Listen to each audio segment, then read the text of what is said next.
Ravona hitanao defa babonao mitao ampoko tautolasanao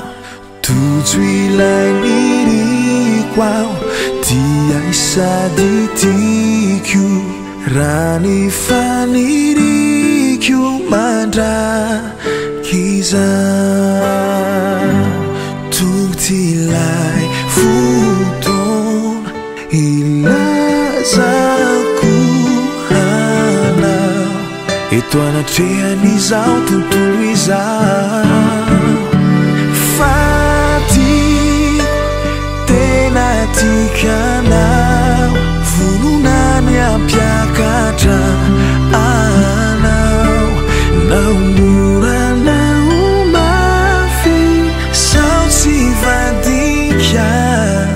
mas matoky anao zao efa anao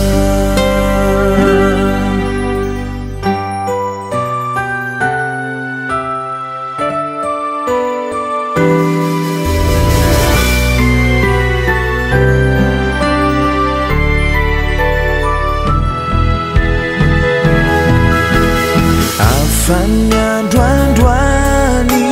tsy tony omaly fa vita tsotran'ilay fiara ana rano masom-pifaliana ka manomboka izao fiainana vaovao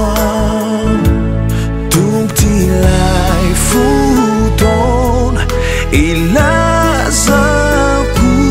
anao eto anatrehan'izao tontolo izao fatiko tena tikanao volonany ampiakatra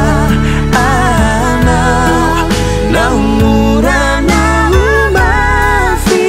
sao tsy vadika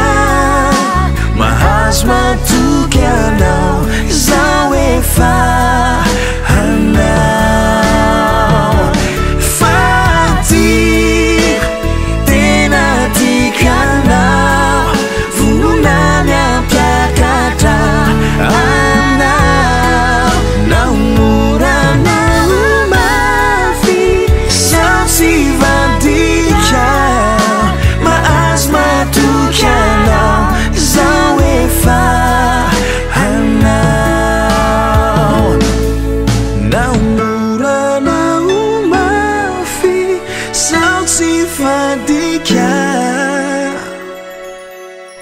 mahazo matoky anao zao efa anao